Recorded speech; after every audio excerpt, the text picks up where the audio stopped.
नमस्कार. मी राणा यशवंत तुमचं स्वागत करतो. दिवस, महिना, वर्ष ही वेळ मोजण्याची एककं आहेत. आपली स्मृती ही क्षीण होत राहते. पण दिवस, महिना, वर्ष यात एक नवेपण आहे.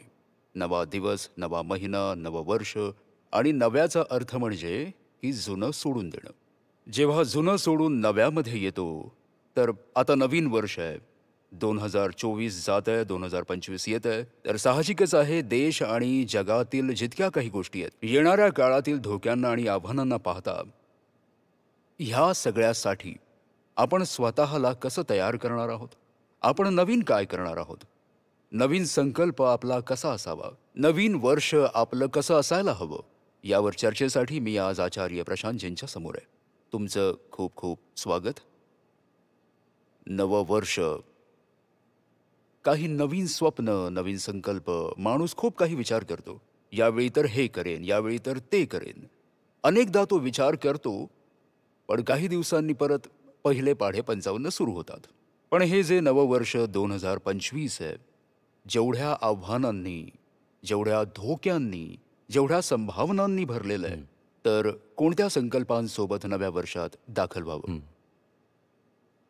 सगळ्यात आधी जेव्हा आपण संभावना, धोका, आव्हान याबद्दल बोलत असतो, तेव्हा जे काही वैश्विक आणि व्यापक स्तरावर सुरू आहे ते समजून घेणं गरजेचं आहे. आणि मग आपण बघू की त्याचा संबंध व्यक्तिगतरित्या आहे की नाही ते. हे खूपच जास्त आव्हानांनी भरलेलं वर्ष आहे जे आता जवळ आलंय. दुसऱ्या महायुद्धानंतर अशी खूपच कमी वर्ष आली आहेत, ज्यात एक नाही तर दोन मोठी युद्ध सुरू आहेत जगामध्ये. आणि त्यामुळे तिसऱ्याच जागी ताण इतका वाढलाय की युद्ध कधीही सुरू होऊ शकतं. तर जेव्हाही मी 2025 कडे बघतो, तेव्हा माझ्या मनात हाच विचार येतो की या 2 युद्धांचं काय होणार आहे? हं. रूस-युक्रेन आणि मिडल ईस्टमध्ये जे सुरू आहे ते. तर हे खूप मोठं आव्हान आहे आणि हे आव्हान कशामुळे आहे हे आपण पुढे बघूयाच. त्याचा संबंधही माणसाच्या हृदयाशीच आहे. हं. हं. पण 2025 मध्ये आपण व्यक्तिगत स्तरावर कोणताही संकल्प करण्याआधी आपल्याला हे पाहायला हवं की जगात काय सुरू आहे. ही पहिली गोष्ट झाली. आणि दुसरी गोष्ट ही आहे की जर ही दोन्ही युद्ध जरीही थांबली, तरीही या दोन्ही युद्धांपेक्षा तो जास्त मोठा धोका आहे आणि एवढा मोठा धोका की जेवढा 2024 मध्ये होता त्यापेक्षा जास्त 25 मध्ये आहे, 26 मध्ये आणखी जास्त असेल आणि पुढच्या 20-50 वर्षात हा धोका एवढा वाढला असेल हं. हं, की या धोक्याबद्दल बोलण्यासाठीही कदाचित मोजकी लोकं उरलेली असतील. ग्लोबल वॉर्मिंग, ग्लोबल वॉर्मिंग, हवामानातील बदल, हवामानातील बदल. हवामानातील बदल. हं. हं. तर 2024 मध्ये भारतात जर तुम्ही बघितलं ना, तर आपले 95% जवळपास असे दिवस होते 365 पैकी, जेव्हा कोणता ना कोणता एक्स्ट्रीम वेदर इव्हेंट कुठे ना कुठे होत होता. भारतात कुठे ना कुठेतरी सुरू होता. हं. अशाच प्रकारे जगाच्या वेगवेगळ्या भागांमध्ये जे सगळ्यात जास्त उष्ण दिवस ह्या वर्षामध्ये आपण अनुभवले आहेत, तेवढे मानवी इतिहासात आपण कधीच अनुभवले नव्हते. म्हणजे 2024 आत्तापर्यंतचं सर्वात उष्ण वर्ष होतं. 2024 आतापर्यंत सगळ्यात जास्त उष्ण वर्ष होतं आणि 2024चे महिने किंवा दिवस किंवा आठवडे म्हणजे कोणत्याही स्तरावर यांची सरासरी काढली, तर तेही सगळ्यात जास्त उष्ण होते. आणि ही सगळ्यात धोकादायक गोष्ट नाहीये. जास्त धोकादायक गोष्ट ही आहे की 2024-2025च्या तुलनेत तुम्हाला जास्त थंड वाटणार आहे. म्हणजे 2025 जास्त उष्ण असेल. जास्त उष्ण असेल आणि यापेक्षा एक धोकादायक गोष्ट आहे. ती धोकादायक गोष्ट ही आहे की 2026 आणि 27च्या तुलनेत तुम्हाला 25 जास्त थंड वाटणार आहे. म्हणजे ही तर एक सततची प्रक्रिया सुरू होईल. सतत प्रक्रिया सुरू झाली आहे, जिचा अंत आपल्या अंतासोबत होणार आहे. आणि आपला अंत जरी झाला तरीही तेवढी भयानक गोष्ट नाहीये. भयानक गोष्ट ही आहे की आपल्या सगळ्यांचा अंत केल्यानंतर ह्या गोष्टीचा अंत होणार आहे. मनुष्य ही अशी प्रजाती आहे, जिने जगातील सगळ्या प्रजातींना खाल्लं आणि त्यांना उद्ध्वस्त केलं. आणि सगळ्यांना संपवल्यानंतर आता या मनुष्य जातीचा अंत होणार आहे. आपला अंत होणार आहे हे आपल्या कर्मांमुळे आहे, आपल्या स्वार्थामुळे. पण ज्या बाकीच्या प्रजाती नष्ट होत आहे त्यांनी काही नाही केलंय. आपण त्यांना उद्ध्वस्त करणार आहोत आणि या उद्ध्वस्तीकरणामध्ये 2025 हे जे वर्ष आहे ते वॉटरशेड इयर हं. म्हणून सिद्ध होणार आहे. आपण हे समजा की जितका वेळ आपण हे बोलतोय, तेवढ्या वेळात कितीतरी प्रजाती जगातून विलुप्त झालेल्या आहेत. आणि मी हे प्रत्येकाला सांगतो ज्यांचं माझ्याशी बोलणं होतं त्यांना. कारण बघायला गेलं तर आत्ताच्या वेळेला हे एक तथ्यच आहे. इतक्या वेळात कितीतरी प्रजाती विलुप्त झाल्यात आणि ज्या विलुप्त झाल्या आहेत, हं. त्यामागचं जे कारण आहे सगळ्यात मोठं ते हवामानातील बदलच आहे. दिल्लीमध्ये हे जे काही सुरू आहे, आपलं जे AQI वगैरे आहे, ह्याचं कारण फक्त हे थोडी आहे, की कन्स्ट्रक्शन होतंय, गवत जाळलं जातंय किंवा गाड्यांमुळे पोल्युशन होतंय. त्यामागचं कारण हवामानातील बदल सुद्धा आहे आणि आपण ही गोष्ट समजून घ्यायला तयार नाही आहोत. 2025 वॉटरशेड इयर असणार असं मी का म्हणतोय? कारण वैज्ञानिकांचं म्हणणं आहे, की खूप साऱ्या फीडबॅक सायकल्स आहेत, ज्या की आता ॲक्टिव्हेट होणार आहेत. आणि फीडबॅक सायकल काय असतं ह्यावर मी आधीही चर्चा केलेली आहे. हं. एकदा का जे सुरू झालंय ते आता थांबू शकणार नाही. हं. तर 2025 मध्ये गोष्टी आपल्या हाताबाहेर जाणार आहेत. जे आपण म्हणतो ना, की वातावरणातील बदल थांबवा किंवा 1.5 डिग्रीपर्यंत लिमिट करा हे सगळं. आता या गोष्टी आपल्या हाताबाहेर जाणार आहेत. म्हणजे आता आपण हे सुद्धा बोलू शकणार नाही, की आपण काही करून वातावरणातील बदल थांबवू शकू. हं. तर नवीन वर्ष या सगळ्या आव्हानांसोबत आपल्या समोर येणार हो, आहे. खूप खूप धोके आहेत. आपण म्हटलं युद्ध आहे, हवामानातील बदल आहेत. पुढच्या धोक्याबद्दल बोलायचं झालं तर तो असेल आपलं सोशल मीडिया. हं. म्हणाल सोशल मीडिया धोका कसा काय? कारण आपण आपल्याबद्दल बोलतोय ना, मनुष्याबद्दल. आणि मनुष्य म्हणजे त्याची चेतना, त्याचं मन. सोशल मीडियाने आज मनुष्याच्या मनासोबत ते केलंय जे आजवरच्या इतिहासात कधीच झालं नव्हतं. आपण योग्य प्रकारे विचार विनिमय करण्याच्या, आपण कोणत्याही मुद्द्यावर लक्ष देण्याच्या हं. संदर्भात अपयशी झालो आहोत. हं. आपलं सामर्थ्यच नाहीसं झालंय. आपण नीट ऐकू समजू शकत नाहीये अशी अवस्था झाली आहे. सगळ्यांबाबतच नाही, पण जे लोक सोशल मीडिया जास्त वापरतात त्यांच्यासोबत. हं. आणि ही जी गोष्ट आहे, ती मग मेंटल डिसऑर्डरमध्ये परिवर्तित होते आणि काही प्रमाणात तिचा संबंध ह्या शतकातील सगळ्यात मोठी महामारी लोनलीनेस, एकाकीपणा ह्याच्याशी पण आहे. हा मोठा प्रश्न आहे. मला दिसलं आणि व्यक्तिगतदृष्ट्या अनेक ठिकाणी वाचायलाही मिळालं, की लोकसंख्या ज्या गतीने वाढतेय, माणूसही त्याच गतीने एकटा होत हां, चाललाय. हां, हां. बरोबर आहे. सोशल मीडियाने कुटुंबाच्या आतच वेगवेगळ्या खोल्यांमध्ये लोकांना कैद करून ठेवलंय. हां. मित्रांमध्ये जे अंतर निर्माण झालंय, ते सोशल मीडियावरील इंटरॅक्शनमधून कमी केलं जातंय. पण मनुष्य मात्र स्वतःमध्येच एक स्वतंत्र एंटिटी बनलाय. एक हां, एक सायलो आहे. सायलो एका आहे. जेलमध्ये कैद ओके, झालाय. सायलो आहे. जो अनेक प्रकारचं नैराश्य निर्माण बरोबर. करतोय आणि समाजामध्ये अनेक प्रकारचे आजार हो, हो. अगदी पसरतात. बरोबर. या धोक्यापासून बचाव करण्याकरता काही मार्ग? बघा मार्ग तर हा आहे की जे अल्गोरिदम आहे ना, त्याला कोणत्या ना कोणत्या रेग्युलेटरी बॉडीच्या निदर्शनात आणावं लागेल. कारण अल्गोरिदमच्या मागे लॉजिक असतं. हं. ते लॉजिक माणूस देतो. असं तर नाहीये ना की तुमच्या फीडमध्ये आपोआप काही येईल. कोणीतरी हुशार माणसाने बसून हे अल्गोरिदम लिहिलंय जे तुमच्या इच्छा पकडत असतं आणि तुमच्या इच्छेनुसारच तुम्हाला ते सर्व काही दाखवत दाखवत असतं. असतं. हां, जे तुम्हाला आनंद देतं आणि तुमच्यामध्ये जे प्लेजर गिव्हिंग हार्मोन आहे त्याला सिक्रेट करू लागतं. हा मनुष्यासोबत अत्याचार आहे. एकदा तर हे देखील म्हणालो होतो की हा एका प्रकारचा मानसिक बलात्कार आहे. हे जरीही तुम्ही करत नसाल, तरीही एका प्रकारचं हे सेन्शुअल मॅस्टरब्युशन आहे. हं. आणि तुम्ही विचार करताय, की तुम्ही असं स्वाईप केल्यावर ते आलंय, तर नाही. पुढचं जे काही कंटेंट तुमच्या स्क्रीनवर येतंय बघण्यासाठी, रील, शॉर्ट्स यावरच जास्त करून लोकांचं अटेन्शन असतं. त्यामागे कोणीतरी एक खूपच चतुर माणूस बसलाय, ज्याने तुम्हाला अडकवण्यासाठी अशा प्रकारची व्यवस्था बनवली आहे, की तुम्ही गुंतून राहाल, बाहेर नाही पडता येणार. हं. आणि तिथे तुम्हाला सत्य नाही दाखवलं जाणार, तुम्हाला ते दाखवलं जाणार जे तुम्हाला आवडतं. जे तुम्हाला आवडतं, आवडणं आणि सत्य या दोन्ही वेगळ्या गोष्टी आहेत. हं. आपली जुनी माणसं, आपले पूर्वज आपल्याला सांगून गेले होते. ऋषींनी कठोपनिषदामध्ये लिहिलं होतं, की श्रेय आणि प्रिय ह्या दोन्ही वेगवेगळ्या हं, गोष्टी आहेत. नचिकेता या गोष्टी लक्षात घे. हं.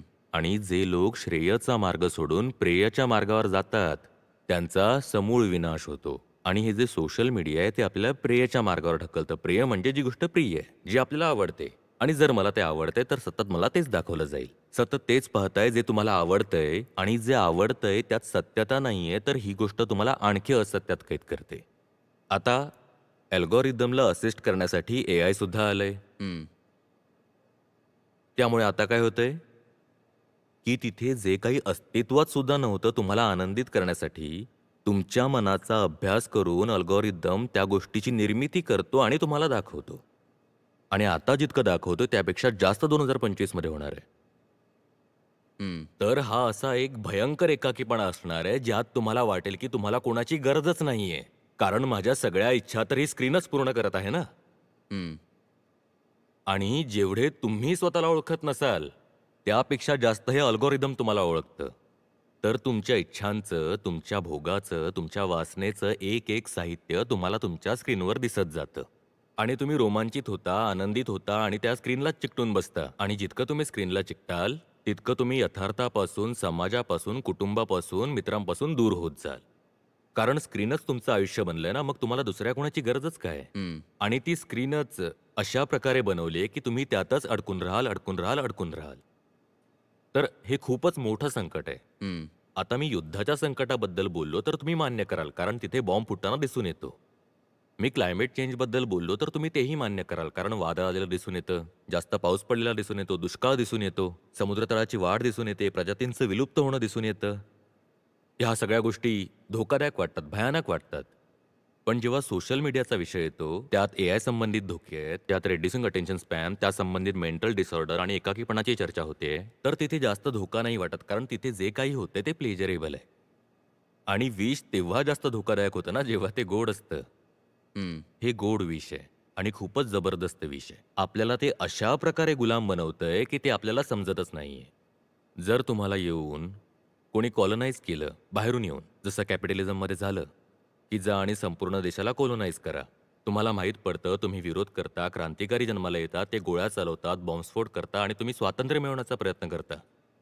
पण समजा कोणी तुमच्या मोबाईलच्या आतमध्ये घुसून, मग तुमच्या मनामध्ये घुसून तुम्हाला बंदी बनवलं, तर तुम्हाला माहिती नाही पडत. तुम्हाला वाटतं, की अरे हे तर मला खूप प्रेम दिलं जातंय. इथे तर माझ्या इच्छा पूर्ण केल्या जात आहेत. तर हा जो सोशल मीडिया आहे, तो आज तुम्हाला बंधक बनवण्याचा, कोलोनाइज करण्याचा आणि लुटण्याचा एक नवीन प्रकार आहे. आणि ह्याचा हेतूही अगदी तोच आहे, जो ईस्ट इंडिया कंपनीचा होता. हं. हं? ज्या जितक्याही युरोपियन पॉवर्स होत्या, त्या कोलोनाइज करायला का निघाल्या होत्या? त्यांना काही याची हुक्की आली नव्हती, की आपण जाऊन हे जे काळे-सावळे लोक आहेत, त्यांच्यावर लाठीमार करू. ते कोलोनाइज करायला निघाले होते पैशासाठी. भले मग ती चायनाची ओपियम वॉर असो किंवा भारताचं कोलोनायझेशन असो किंवा आफ्रिकेची स्लेव्ह ट्रेड असो. हे सगळं कशासाठी होतं? फक्त हो, पैशासाठी होतं. पैशांसाठी. हं. आणि इथेही तुम्ही जे कोलोनाइज केले जाताय ना, तेही पैशासाठीच आहे. त्याच्या विरुद्ध तुम्ही बंडही करू शकत होतात, पण ह्याच्या विरुद्ध तुम्ही तेही नाही करू शकत. हे 2025 मध्ये सगळ्यात मोठं संकट पुढे येणार आहे. युद्ध आणि हवामानातील बदलानंतर हे मोठं संकट आहे. हा इंटरेस्टिंग मुद्दा आहे. आचार्यजी म्हणतायत, की भांडवलाच्या मार्फत निवेश करून किंवा कोणाची शेती आहे, कोणाचं तरी उत्पादन यांचं दोहन करून तुम्ही पैसे कमवत आहात हे दिसतं. पण तुमची जी कुंठित मानसिकता किंवा यौन कुंठितता आहे, या कुंठावस्थांना पूर्ण करण्यासाठी सोशल मीडियाच्या माध्यमातून तो कंटेंट तुमच्यापर्यंत पोहोचवला जातोय, ते सुद्धा एक प्रकारचं वसाहतीकरणच आहे. कोलोनाइज केलं जातंय, तिथून पैसे ते खेचून घेत आहेत आणि तुम्हाला गुलाम बनवतात. ही खूप मनोवेधक बाब आहे. या पद्धतीने तरी कधी बघितलं गेलं नाहीये याकडे. पण एक धोका आणखीन आहे. ओ-टी-टीवर जो कंटेंट येतो आणि तो खुला असलेला मंच आहे. तुमची मुलं सहजपणे तिथपर्यंत जाऊ शकतात आणि ओ-टी-टी खरं तर एका पद्धतीने सेमी पॉर्न कंटेंटच आहे तसं पाहिलं तर. आणि यात एक मोठी संख्या आहे जी आपल्या मुलांची आहे, जे किशोरावस्थेत आहेत. ते विकारी होत आहेत आणि पथभ्रष्ट होत आहेत, डिरेल्ड होत आहेत आणि हा धोकाही नव्या पिढीसमोर फार मोठा आहे. हेही 2025 मधील मोठं संकट हे आहे. पण तेच आहे ना. हं. तुम्ही असं काहीही दाखवा, ज्याने बघणाऱ्याला प्लेजर मिळेल. तर तो जे काही बघतोय त्यामध्ये गुंतून राहील आणि त्याच्यासोबतच तो भ्रमातही असेल, की हे जे काही होतंय ते माझ्या चॉईसने होतंय. कारण मी हे चॅनल निवडलं होतं किंवा मी स्वाईप केलंय म्हणून हे आलंय किंवा मी त्याला फॉलो केलंय म्हणून मला हे दाखवलं जातंय. हे लक्षातही येत नाही, की तुम्ही त्याला फॉलो करत नाहीये, तुमच्याकडून करवलं जातंय. कोणी धक्का देऊन काम करून घेईल, भीती दाखवून, बंदूक दाखवून, तर हे समजून येतं, की आपल्यासोबत बळजबरी होतेय. हं. पण जर लोभ दाखवून तुमच्याकडून ते करवून घेतलं, तर तुम्हाला ते समजणारही नाही, की तुमच्यासोबत बळजबरी होते. आणि बळजबरी करण्याची ही तर खूपच जुनी पद्धत आहे ना. तुम्ही यौनकुंठाबद्दल बोललात. हं. माणसाला तुम्ही सेक्शुअल सेंटरवर पकडा. मग तो कुठेच नाही जाणार. कोणाला गुलाम बनवायचं असेल तर खूप पद्धती आहेत. त्यातलीच खूपच उपयोगी येणारी पद्धत आहे सेक्स.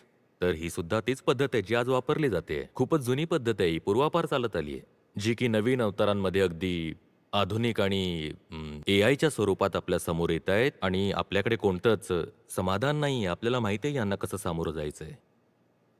आणखी एक मुद्दा आहे रेडिकलायझेशनचा.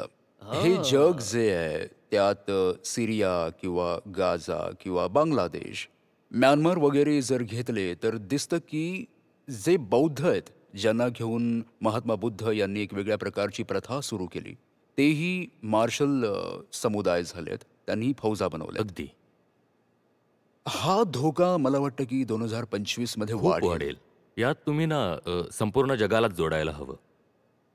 हा जो रॅडिकलिझम आहे, एक्स्ट्रीमिझम आहे, कट्टरवाद, ह्याचा प्रभाव अख्ख्या जगावर आहे. आता ह्या ज्या अमेरिकेत निवडणुका झाल्या आहेत, तुम्हाला काय वाटतंय की ह्यावर जो कट्टर धर्म आहे त्याचा प्रभाव नव्हता का? हं. हं? अं, पाकिस्तान, अफगाणिस्तान, मिडल ईस्टमध्ये जे युद्ध सुरू आहे, तुम्हाला काय वाटतं ते फक्त जिओपॉलिटिकल आहे? इसेन्शियली ते एक रिलिजियस स्ट्राईफ आहे. ते एक धार्मिक युद्ध आहे. भलेही त्याने वरवर जिओपॉलिटिक्सचं वेश धारण केलेलं आहे. आपण बांगलादेश आणि पाकिस्तानची गोष्ट करतोय, त्यांच्यामध्ये जो हिंदुस्थान आहे त्याला आपण विसरू शकतो का? हं. हिंदुस्थानामध्ये वेगवेगळ्या प्रकारे रेडिकलिझम वाढत नाहीये का? जेव्हा बौद्धांच्या विषयी तुम्ही बोललात, तर त्यात तुम्ही लंकेला विसरू शकता का? हं. जे एवढं मोठं युद्ध तिथे झालं, ते वास्तवात बौद्ध आणि हिंदूंच्या मध्ये नव्हतं का? हं. हं?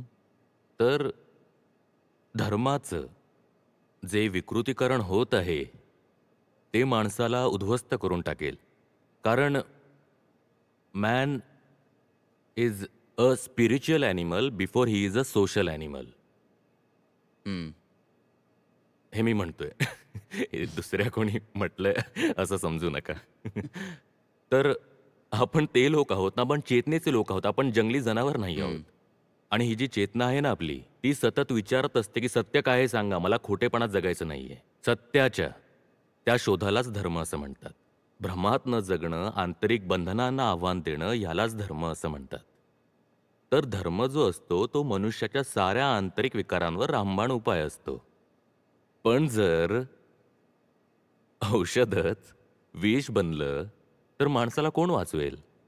धर्म ज्याला उपाय म्हणून काम करायचं होतं, त्यात न जाणो आता काय-काय मिसळलंय, की ते आता पूर्णपणे विषारी झालंय आणि ते आता जगाच्या एक प्रत्येक ठिकाणी. खूप मोठं वक्तव्य आलं आर-एस-एस प्रमुख मोहन भागवत यांचं. ते म्हणाले, की अयोध्येचा जो विषय होता, हं. तो एका वेगळ्या पद्धतीने देशात ठेवला गेला.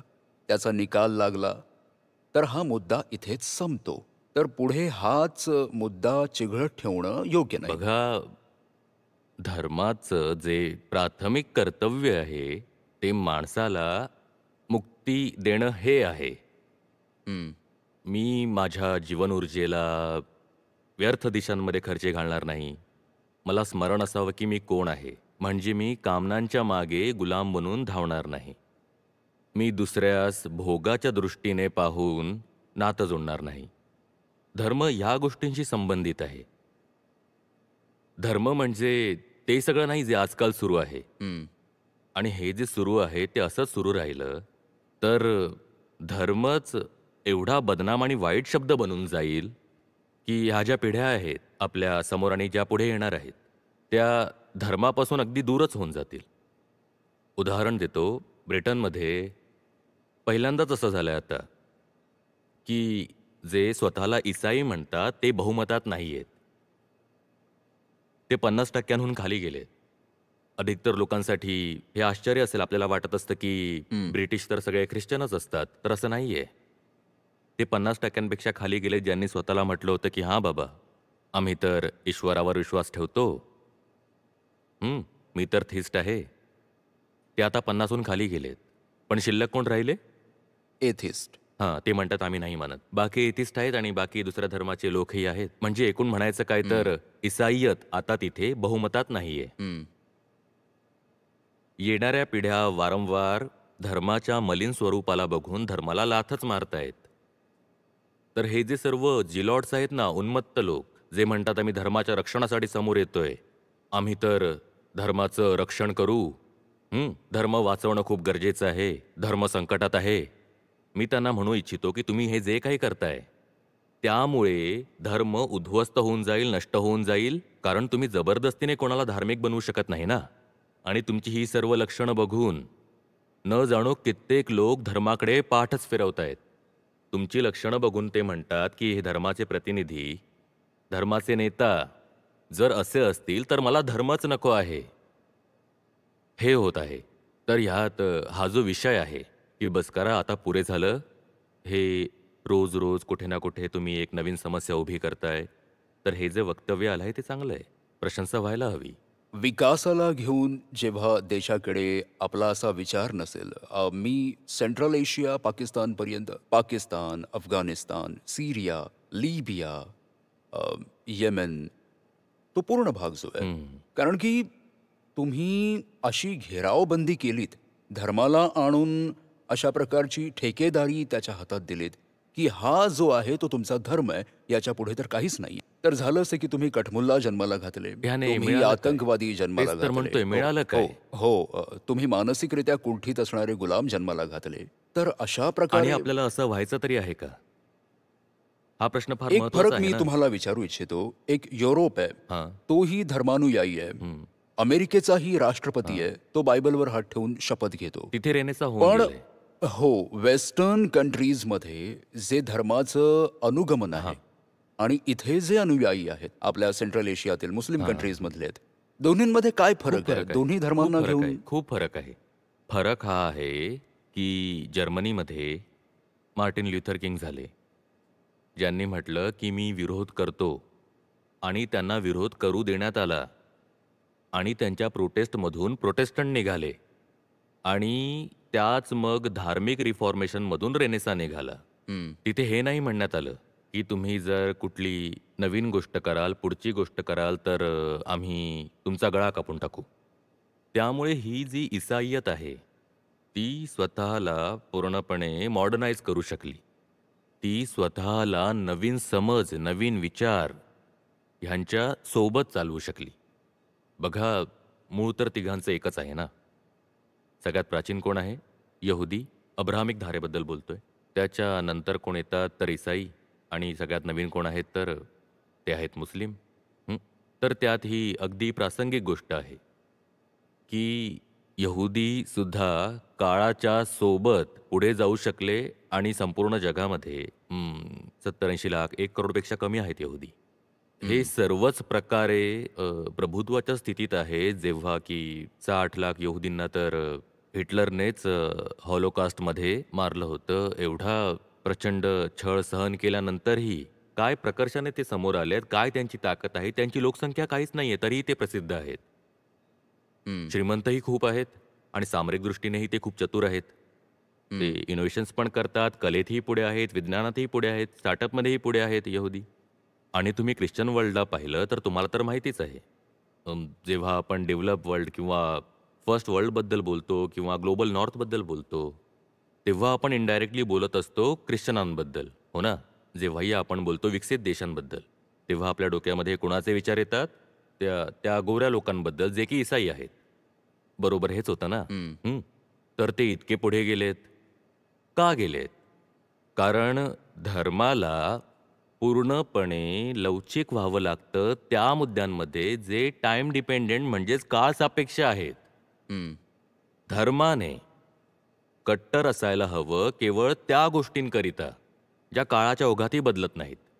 उदाहरणार्थ, करुणा हे एक असं मूल्य आहे जे काळानुरूप नाही बदलू शकत. तर आपण हे नाही म्हणू शकत की कंपॅशन कोणत्या तरी वेळेपुरता व्हॅलिड होता आणि कंपॅशन कोणत्या तरी इतर वेळी व्हॅलिड नाही आहे. काळ निरपेक्ष आहे. काळ निरपेक्ष बाब आहे ही. त्यामुळे धर्माचा संबंध काळ निरपेक्ष मूल्यांशी आहे. मग एक प्रश्न उभा राहतो. तुम्ही म्हटल्याप्रमाणे पाश्चिमात्य देशात रेनेसा आला. हां. आपल्या विरोधात उभ्या असलेल्या शक्तींचा किंवा सुधारवादी शक्तींचा स्वीकार केला. स्वीकार केला. प्रोटेस्टंट ग्रुप आला तिथे. हां. भारतातही हां. एक काळ भक्ती मुवमेंटचा राहिलाय. चैतन्य महाप्रभू, मीरा, दादू, रहीम, नानक, कबीर. त्यानंतर आपल्याकडे सुधारवादी आंदोलनं आहेत ज्यांना आपण पुनर्जागरण म्हणतो. राजाराम मोहन रॉय, दयानंद सरस्वती. तर आपण आपल्या आत परिवर्तन घडवण्यासाठी त्या शक्तींना उभं केलं, त्यांचा स्वीकारही केला. तुम्हाला असं वाटतं का की आता त्या बदलाचे दरवाजे आपण बंद केलेत? कोणी हां, कोणी मी हे दिसत नाही? मान्य करतो. बघा, जोही येईल ना सुधार करण्यासाठी, बदल आणण्यासाठी, तो थोडा आघात करेल. आणि समाज तोच सुधारतो आणि पुढे जातो, जो त्या आघाताच्या वेदना जाणवत असतानाही थोडीशी मान झुकून जखम स्वीकार करतो. ठेच तुम्हालाही लागते आणि ज्या समाजसुधारकाने ती दिली आहे, त्याच्यावर पलटवार करून तुम्ही त्यालाही ठेच देता. दोन्ही बाजूने तेच असतं. राजा राममोहन रॉय असो किंवा कर्वे असो. असं तर नाही की आपण त्यांना ठेच नाही पोहोचवली. ठीक आहे, कारण त्रास सगळ्यांना दिलाय आपण. तर हे एक परस्पर आदान-प्रदानाचं काम सुरू असतं. सुधारक येईल, तो म्हणेल की तुमच्यात काहीतरी चुकीचं आहे, ते मी ठीक करतो. मग आघात तर होणारच. तेव्हा आपणही त्याच्यावर पलटवार करतो, कधी शिवीगाळ करतो, कधी-कधी तर आपण जीवही घेतो. पण तरीही तो इतका सहिष्णू असतो, इतका सहनशील असतो, की तो म्हणतो, तुम्ही जरी मला मारतही असाल, तरी मी तुम्हाला सुधारण्याचा प्रयत्न करीन. आणि आपण म्हणतो, हो, आम्हाला तुझं म्हणणं आवडत तर नाहीये. पण ठीक आहे, तरी ऐकून घेतो. आणि ऐकता-ऐकता मग आपल्याला समजतं, की हां, ह्याचं बोलणं तर बरोबर आहे. जेव्हा ही प्रक्रिया होते, ती प्रक्रिया हिंदू धर्मात आत्ता सुरू झाली आहे. ती पूर्ण झालेली नाहीये. हा जो आपला कार्यक्रम आहे, तो सुमारे 200 वर्षांपूर्वी सुरू झाला होता. आणि तो अजूनही सुरू आहे आणि अपूर्ण आहे. ज्या दिवशी पूर्ण होईल, त्या दिवशी पाहाल, की जातीवाद इथून निघून गेला आहे. त्या दिवशी आपल्याला दिसेल, की खूप साऱ्या आपल्या ज्या विचित्र प्रथा आहेत, परंपरा आहेत आणि अंधश्रद्धा आहेत, त्या दूर झाल्या आहेत. महिलांकडे बघण्याचा जो आपला दृष्टिकोन आहे, तो बदलला आहे. लोकधर्मातील ज्या सर्व प्रकारच्या संकीर्णता आणि क्षुद्रता आहेत, त्या दूर झाल्या असतील. आणि सगळ्यात मोठी गोष्ट, विज्ञानाबद्दल आपल्या मनात खूप आदर आणि प्रेम आलेलं असेल. ज्या दिवशी हिंदुइझममधील जो सुधार कार्यक्रम आहे, तो निष्पत्तीच्या दिशेने, कन्क्लुजनच्या दिशेने पुढे जाईल आणि त्या दिवशी हे मोठं लक्षण आपल्याला दिसेल, की हिंदू मन जे आहे, ते विज्ञानाला खूपच आदर द्यायला सुरू करेल. आणि असं होतंय हळूहळू. काम चालू आहे. तर जेव्हा तुम्ही ख्रिश्चन धर्माकडे पाहता, तिथे हा कार्यक्रम 80 ते 90% पूर्ण झाला होता आणि खूप आधी झाला होता. 100% तर कुठेच पूर्ण होत नाही. तिथेही कट्टरवादी आहेत, काही प्रमाणात अंधविश्वासीही आहेत. पण 80-90% त्यांनी रेनेसाच्या सहाय्याने, त्यानंतर पॉलिटिकल रिव्होल्यूशनही झाले. त्या माध्यमातून त्यांनी स्वतःला चर्चच्या जंजाळ्यातून मुक्त केलं होतं. हिंदू धर्मात ही प्रक्रिया तर सुरूच आहे. इस्लाममध्ये तर ते सुरूच होत नाही. जेव्हा सुरुवातच होणार नाही, तर पुढे काय होणार? सुरूच होणार नसेल तर काय होणार, की भांडण, तंटा, मारहाण सुरू आहे. एक प्रिमिटिव्ह असं वातावरण पाहायला मिळतं. कुठेही उदारवादी विचार दिसून येत नाहीत. निम्मी लोकसंख्या महिलांची आहे. त्यांना कैद ठेवलं जातं. त्यांना बाहेर पडू दिलं जात नाही. त्यांना शिक्षण घेऊ देत नाहीत. त्यांना पॉलिटिकल आणि इकॉनॉमिकल पार्टिसिपेशनही देत नाहीत. ही तर खूपच विचित्र लक्षणं आहेत. ही धर्माची लक्षणं थोडी आहेत. धर्माचं काम हे सगळं करणं नाहीये. धर्माचं काम काय असतं? आपण यावर बोललो ना. धर्माचं काम काय आहे? माणसाला आंतरिक स्वातंत्र्य देणं. आपल्यात काहीतरी आहे जे नेहमी अस्वस्थ असतं, बेचैनीत असतं, घुटमळत असतं. धर्माचं काम असतं त्याला थोडंसं बोध देणं, ज्ञान देणं आणि त्याला शांत करणं. ह्यालाच तर मुक्ती म्हणतात. त्याऐवजी जेव्हा धर्म हे सगळं करू लागतो, ह्याला मारा, त्याला मारा, त्याच्या घराला आग लावा, त्याचा गळा कापा, त्याला बोला. आता अफगाणिस्तानात काय घडतंय माहिती आहे ना? आता तर त्यांनी असा नियम आणलाय, की आता महिला शिक्षणही घेऊ शकत नाहीत. हे सगळं सुरू आहे. आणि हे सगळं कोणाच्या नावाखाली करतायत? इस्लामच्या नावाखाली. धर्माच्या नावाखाली, इस्लामच्या नावाखाली करतायत. मग तर आणि काय होतंय, की एका प्रकारचा डॉमिनो इफेक्ट सुरू झालाय. एक रिएक्शनरी इफेक्ट सुरू झालाय. जो इस्लामिक फंडामेंटलिझम आणि रॅडिकलिझम आहे, त्याला प्रतिक्रिया म्हणून आणि कधी-कधी तर त्याचा कारण म्हणून वापर करून इस्लामिक रॅडिकलिझम सुरू झालेलं आहे आणि हिंदू रॅडिकलिझम सुद्धा सुरू झालेलं आहे. मी असं म्हणत नाहीये की ते नेसेसरीली आणि इसेन्शियली एक प्रतिक्रिया म्हणूनच येत आहे. पण जर तुम्ही त्यांच्याशी बोललात, तर ते हेच म्हणतात की हे इतके गडबड करतायत, हे इतके कट्टर आहेत, मुस्लिमांकडे बोट दाखवून ते म्हणतात की हे जर इतके कट्टर असतील आमचा नाईलाज आहे. तर आमचाही नाईलाज आहे, आम्हीही कट्टर होऊ. आता आपण 2025च्या उंबरठ्यावर आहोत. तुम्ही 2 गोष्टी सांगितल्या आहेत, की हिंदू धर्मात परिवर्तनाची प्रक्रिया सुरू आहे, ती अंमलात आणायला वेळ लागेल. पहिली गोष्ट म्हणजे 2025 मध्ये सरकारने 1/3 महिलांची निवडणुकांमध्ये हिस्सेदारी वाढवली आहे, जे आपल्याला 2026 ऑनवर्ड्स पाहायला मिळेल. दुसरी अशी की मुस्लिम समाजात शहाबानोचा जो निकाल होता त्याने देशात एक वेगळ्या प्रकारचा कोलाहल निर्माण झाला होता. हां. सरकारने ट्रिपल तलाक रद्द केला. सरकार वक्फ बोर्डवरही आळा घालू पाहतंय. तर कसा दिसतो भारत तुम्हाला? बघा, मला असं दिसतं की भारतातील मुस्लिमांच्या सोबत सर्व राजकीय पक्षांनी काहीतरी उलटसुलटच केलंय. हं. हं, हे नाही मानलं गेलंय की हे पण तसेच मनुष्य आहेत जसे इतर आहेत, त्यामुळे त्यांच्याही तशाच गरजा आहेत. काय आहेत गरजा? सगळ्यात जी मूलभूत गरज आहे ते आहे शिक्षण. बघा, मी परत म्हणेन की मनुष्य हा चेतनेचा प्राणी आहे आणि शिक्षणाशिवाय आपण जनावरांसारखे आहोत. हं. तर कधी आपण त्यांना वोट बँकेप्रमाणे पाहिलं? तर कधी आपण असं म्हटलं की कोर्ट पण जर कोणता प्रोग्रेसिव्ह निर्णय देत असेल तर आम्ही संसदेच्या माध्यमातून शहाबानो केस, हं. आपण तर कोर्टालाही सुपरसीड केलेलं आहे. कधी आपण म्हटलं यांना मार्जनलाइज करा, यांना राजकीय प्रतिनिधित्व देऊ नका, ह्यांना अगदी वेगळं करा, हे सगळं केलं. पण जर एक माणूस म्हणून बघितलं तर ज्या गोष्टीची सगळ्यात जास्त गरज आहे भारतातील मुस्लिमांना, जगभरातीलही, ते आहे शिक्षण. जोपर्यंत तुम्हाला या जगातील फॅक्ट्सची माहितीच असणार नाही, तोपर्यंत तुमचे भ्रम आणि अंधविश्वास कसे काय मिटतील? आणि जर नाही मिटले तर त्याच भ्रमांना, त्याच अंधविश्वासाला तुम्ही धर्म मानत राहाल. हं. धर्माच्या शुद्धीसाठी वैज्ञानिक शिक्षण, आधुनिक शिक्षण खूप महत्त्वाचं आहे. आणि ही गडबड आपल्याला सर्व इस्लामिक देशांमध्ये पाहायला मिळते. आपण बऱ्याच वेळेस भारताला दोष देतो. मला अतिशय वाईट वाटतं जेव्हा जगाच्या टॉप युनिव्हर्सिटीची लिस्ट प्रकाशित होते, त्यात आपला रँक एवढा कमी का असतो? आणि जे असतातही त्यात आपल्याला माहितीच आहे की कोणत्या असतात. IITs आहेत, कधी JNUचं नाव असतं, कधी 1-2 युनिव्हर्सिटी, कधी-कधी DUचं नाव पण असतं त्यात. पण त्या सर्वांचं नावही फार मागे असतं. आता तुम्ही यात बघा की जे इस्लामिक वर्ल्ड आहे त्यातील कोणती युनिव्हर्सिटी यामध्ये आहे? कोणतीच नसते. आणि हा फक्त कोइन्सिडन्स नाहीये. हे एका तऱ्हेचं आंतरिक वा सबकॉन्शियस षडयंत्र आहे. उदाहरण देतो, पाकिस्तानमध्ये ते डार्विनची थिअरी शिकवू इच्छितच नाहीयेत. त्यांनी सिलेबसमधून काढून टाकलंय. त्यांच्यासाठी शिक्षण ही धोकादायक बाब आहे.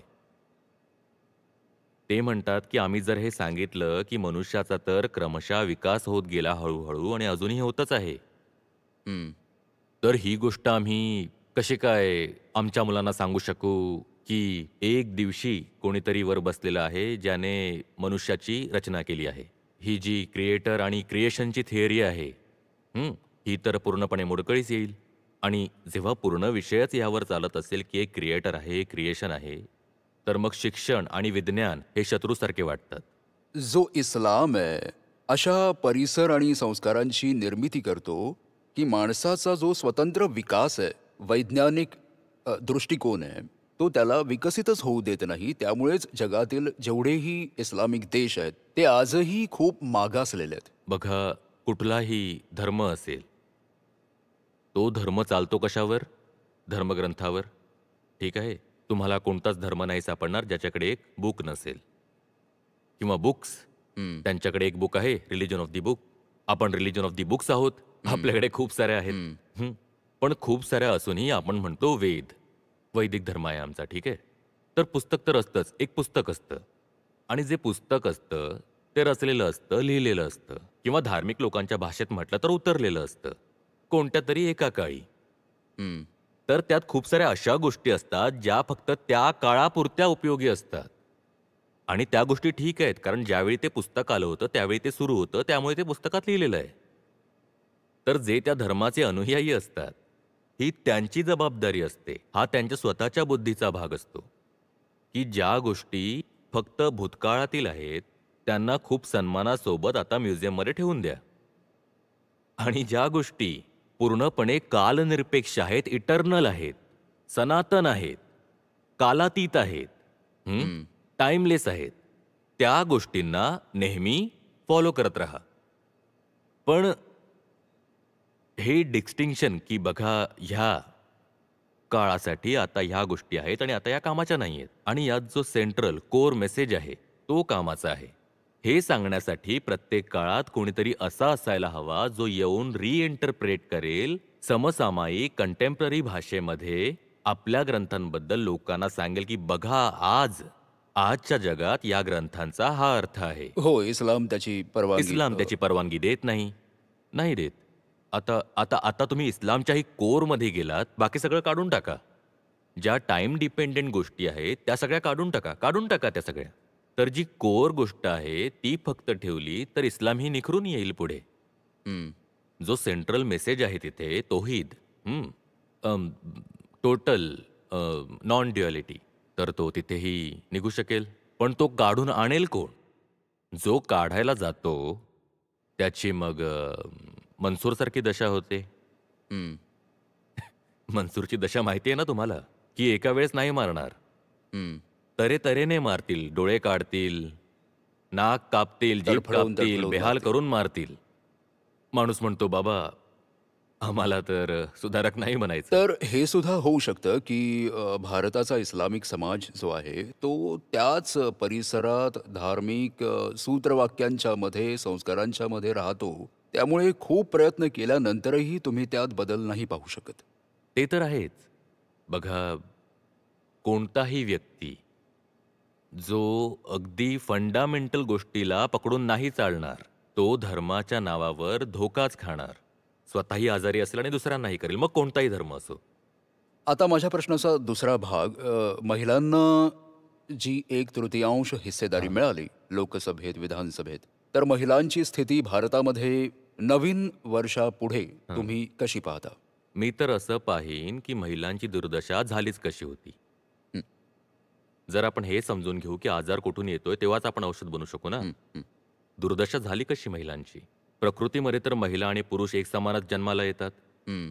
घरात मुलगा किंवा मुलगी झाली आहे, तिथे तर असा भेद होत नाही. 2 मुलं आहेत, ती जन्माला आली आहेत. आणि जर तुम्ही जंगलात गेला, तिथेही सर्व नर-मादा आपापलं काम करत असतात प्रकृतीवालं. तर हा स्त्री शोषणाचा विकार आला तरी कुठून? हा विकार सुद्धा धर्माचा वेश घालूनच आला होता. जोपर्यंत धर्माच्या नावावर जी घाण आहे, ती घालवली जात नाही, तोपर्यंत महिलांच्या बाबतीत सुधार संभव नाही. महिलांचा होणारा छळ आपण म्हणू ती एक सामाजिक समस्या आहे. नाही साहेब. समाजही म्हणतो की मी जे करत आहे महिलांसोबत ते रिलिजियसली अप्रूव्ड आहे. ह्याला धर्माची संमती आहे. म्हणून मी हे करू शकतोय. तर मग धर्माचं ते जे संस्करण आहे ना, जे म्हणतं की महिलेची जागा तर पतीच्या चरणांमध्ये असते आणि महिलेला तर शिक्षणाचीही गरज नाहीये, गुरुची पण गरज नाहीये. पतीच परमेश्वर आहे, पतीच गुरु आहे आणि जर महिला पतीचे पाय चेपत नसेल तर लक्ष्मी घरात येणार नाही. जर धर्माचं हे संस्करण चालत असेल, तर तुम्ही महिलांना कितीही प्रतिनिधित्व द्या. 1/3 नाही तर 1/4 सुद्धा द्या. काहीच फरक नाही पडणार. जिथून हा विकार आला होता, पहिलं तिथे समाधान करावं लागेल. धर्मास प्रत्येक मनुष्याला चेतनेप्रमाणे बघावं लागेल, स्त्री-पुरुषाप्रमाणे नाही. शरीर बघून धर्माने काम करू नये. धर्माला म्हणावं लागेल, तू स्त्री आहेस, तू पुरुष आहेस, तू चेतना आहेस, तुझ्या जीवनाचं लक्ष आहे मुक्ती. आणि जेव्हा हे होईल, तेव्हा सर्व स्त्रिया स्वतःहून पुढे येतील. कारण त्यांच्याकडे सगळं काही आहे निसर्गाने दिलेलं.